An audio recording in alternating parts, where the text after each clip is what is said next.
Welcome to the channel Sweetie Medicals. In this channel, we will talk about NEET related strategies and our subjects related problem like bio, physics, chemistry, etc. अपने बारे में introduction मैं आपको एक separate video में दूंगी.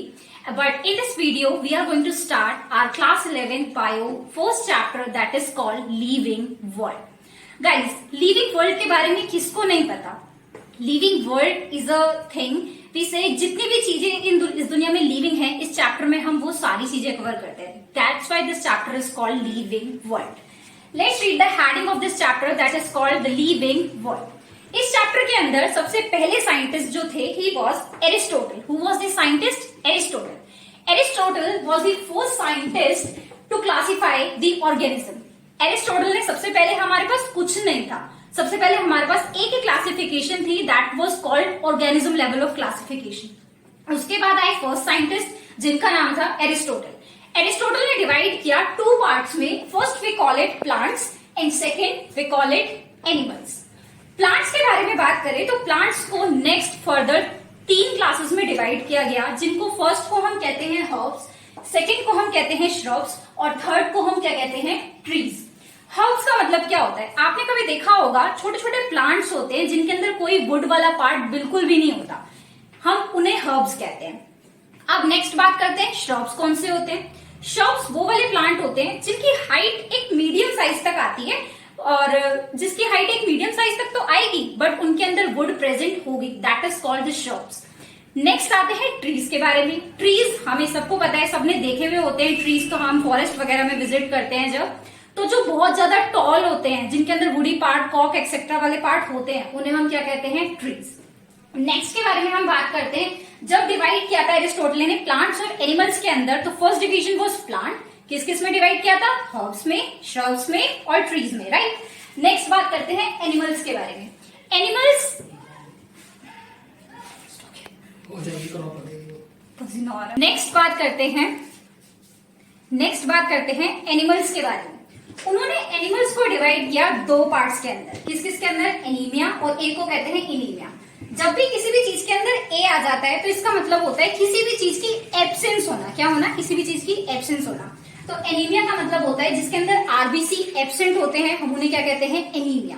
Anaemia के बारे में बात करें तो जिनके अंदर ई आता है, दैट इज कॉल्ड, जिनके अंदर कुछ भी चीज प्रेजेंट होती है. ए का मतलब एब्सेंट, ई का मतलब प्रेजेंट, राइट. तो ई का मतलब है जिनके अंदर आरबीसी प्रेजेंट होंगे, हम उन्हें क्या कहेंगे, इनीमिया. ये सारा पार्ट आपको क्लियर है. चलते हैं नेक्स्ट पार्ट की तरफ. अभी फिलहाल हम सिर्फ इंट्रोडक्शन के बारे में बात कर रहे हैं. नेक्स्ट चैप्टर जैसे जैसे फर्दर बढ़ेगा, इसका और डिवीजन इंक्रीज होता जाएगा. लेट्स टॉक नेक्स्ट अबाउट, एक चीज और थी कि एरिस्टोटल को हम फादर ऑफ टेक्सोनॉमी भी कहते हैं. क्या कहते हैं? Father of taxonomy. अब आप लोग कंफ्यूज होंगे कि मैम आपने टेक्सोनॉमी वर्ड का मतलब तो बताया नहीं. टेक्सोनॉमी क्या होता है?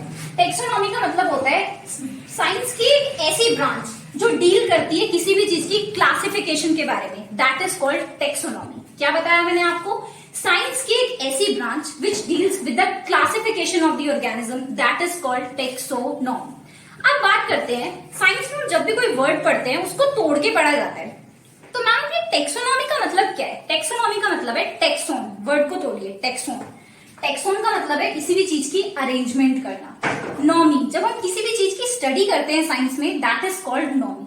तो पूरा वर्ड मिला के क्या बना? Taxonomy, right. अब एक चीज बहुत ज्यादा कंफ्यूजिंग होती है कि टेक्सोनॉमी एक ग्रीक वर्ड है या फिर लेटिन वर्ड है. तो मैं आपको एक ट्रिक बताती हूँ. क्या आप कभी जीटीबी नगर गए हैं? तो जीटीबी, इससे आप क्या याद करेंगे? जी से ग्रीक और टी से टेक्सोनॉमी, तो आपका ये साथ में जाएगा जीटीबी. पेपर में हमेशा इस बात को लेके कंफ्यूजन आती है जब क्वेश्चन आता है कि ये लेटिन था या फिर ये ग्रीक था. तो अब आपको क्लियर रहेगा कि ये कौन सा वर्ड था, Greek. GT, Greek word which is called taxonomy. अब हम पढ़ते हैं अपने नेक्स्ट पार्ट की तरफ, that is called steps of taxonomy. अब आपने ये तो बता दिया कि जैसे कि हम किसी भी चीज को क्लासिफाई करते हैं तो उसकी स्टडी को हम टेक्सोनॉमी कहते हैं, राइट. अब आप ये भी तो बताइए नेक्स्ट कि हम जब उसे क्लासिफाई करेंगे, कोई तरीके तो होंगे क्लासिफाई करने के. तो क्या क्या तरीके होते हैं क्लासिफाई करने के, जानते हैं. इसके 4 स्टेप्स होते हैं. कौन कौन से? कैरेक्टराइजेशन करना, आइडेंटिफिकेशन करना, क्लासिफिकेशन करना और नॉमेनक्लेचर. ये ना अक्सर बच्चों को याद नहीं होते हैं, तो इसकी एक ट्रिक होती है CICN करके याद करना। और बाकी मैं आपको इसकी एक्सप्लेनेशन देती हूँ एक अच्छे से। जैसे कि मैंने आपको कहा कि आप एयरपोर्ट पे जाके, मैंने आपको इंस्ट्रक्शन दी कि आप एयरपोर्ट पे जाके किसी को लेकर आइए, ठीक है। आपने उसको अभी तक नहीं देखा है पहले कभी, उसे सिर्फ मैंने देखा है, तो मैंने आपको ना उसके बारे में बताया।